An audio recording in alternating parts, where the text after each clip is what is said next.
1 हफ्ते तक बैतुल्लाह शरीफ का तवाफ किया, फिर वहां से रवाना होकर सरजमीन हिंद की तरफ तशरीफ ले गए, जहां कुछ रिवायतों के मुताबिक श्रीलंका के एक पहाड़ पर आपकी वफात हुई। वक्त गुजरता गया, फिर अल्लाह ताला ने हजरत नूह अलैहिस्सलाम को भेजा, लेकिन उनकी कौम ने उनकी बातों की तरफ तवज्जो ना दी। इसके बाद अल्लाह ताला ने एक अजीम तूफान भेजा।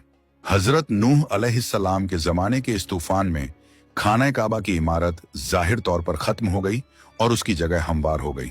कुछ रिवायतों में आता है कि हजरे अस्वद को हजरत इब्राहिम अलैहिस्सलाम के जमाने तक जबले अब्बू कुबैस में महफूज रखा गया था। जब तूफान खत्म हुआ तो ठीक उसी मुकाम पर एक निशान के तौर पर हल्का सा टीला नमूदार हो गया, जहां पानी नहीं ठहरता था। इसी से लोगों को पता चला कि यही बैतुल्लाह शरीफ की असली जगह है। और कुछ रिवायतों में यह भी आता है कि हजरत नूह अलैहिस्सलाम की कश्ती ने अल्लाह के हुक्म से इस मुकाम के गिर्द चक्कर लगाया, जिससे इस जगह की अहमियत और भी जाहिर हो गई। लेकिन उस वक्त खाना काबा की असली बुनियादें जाहिर तौर पर गायब हो चुकी थीं। इसके बावजूद जो भी शख्स वहां जाकर दुआ करता, उसकी दुआ कबूल हो जाती। इसी वजह से लोगों का यकीन मजबूत हो गया था कि यही वो मुकद्दस मुकाम है जहां अल्लाह ताला का घर मौजूद था।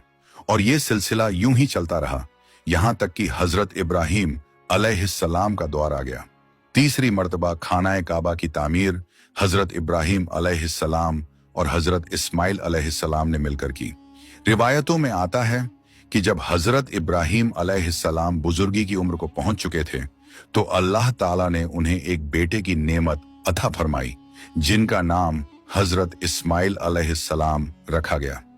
यही वो मुबारक फर्जंद थे जिन्होंने बड़े होकर अपने वालिद हजरत इब्राहिम अलैहिस्सलाम के साथ मिलकर बैतुल्लाह शरीफ की तामीर का अजीम काम अंजाम दिया।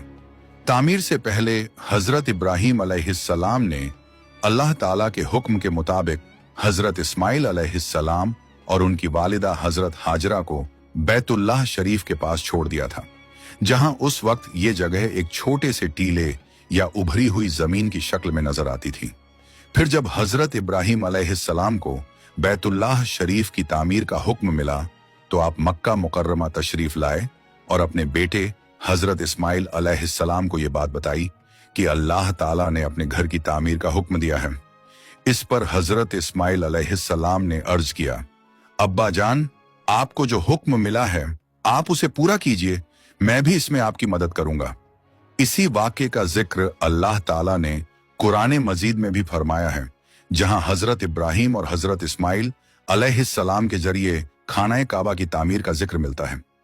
अल्लाह ताला ने हजरत इब्राहिम और हजरत इस्माइल अलैहिस्सलाम को हुक्म दिया, मेरे घर को तवाफ करने वालों, रुकू करने वालों और सजदा करने वालों के लिए पाक और साफ रखो। इसके बाद बाप और बेटे उस मुकाम पर पहुंचे जहां हजरत हाजरा ने हजरत इब्राहिम अलैहिस्सलाम के हुक्म पर अपना ठिकाना बनाया था, और उस वक्त उन्हें बैतुल्लाह शरीफ की असली बुनियादों का मुकम्मल इल्म नहीं था। फिर अल्लाह ताला ने एक खास हवा भेजी, जिसने उस जगह की रेत और गर्द को हटा दिया, मानो जमीन को साफ कर दिया हो। और इस तरह बैतुल्लाह शरीफ की पुरानी बुनियादें साफ तौर पर नजर आने लगी। इसके बाद हजरत इब्राहिम अलैहिस्सलाम और हजरत इस्माइल अलैहिस्सलाम उन बुनियादों को मजबूत करने और सही करने में मशगूल हो गए। फिर उन्होंने उन्हीं बुनियादों पर खानाए काबा की तामीर शुरू की और उसे उसी असल नींव पर कायम फरमाया, जैसा कि अल्लाह ताला ने कुरान मजीद में इरशाद फरमाया है, और वो वक्त याद करो जब हजरत इब्राहिम अलैहिस्सलाम और हजरत इस्माइल अलैहिस्सलाम खानाए काबा की बुनियादों को उठा रहे थे। हजरत इब्राहिम अलैहिस्सलाम और हजरत इस्माइल अलैहिस्सलाम ने मिलकर बैतुल्लाह शरीफ की दीवारों को बुलंद किया। हजरत इब्राहिम अलैहिस्सलाम तामीर का काम करते थे और हजरत इस्माइल अलैहिस्सलाम पत्थर लाकर पेश करते थे। उस दौरान दोनों की जुबान पर यह दुआ जारी रहती थी, ऐ हमारे रब, हमसे ये अमल कबूल फरमा, बेशक तू ही सुनने वाला, जानने वाला है। जब हजरत इब्राहिम अलैहिस्सलाम को जमीन पर खड़े होकर तामीर करने में मुश्किल महसूस होने लगी, तो आपने एक पत्थर अपने पैरों के नीचे रख लिया और उसी पर खड़े होकर तामीर का काम जारी रखा। अल्लाह ताला को हजरत इब्राहिम अलैहिस्सलाम का ये मुबारक अमल इतना पसंद आया कि अल्लाह के हुक्म से जब आप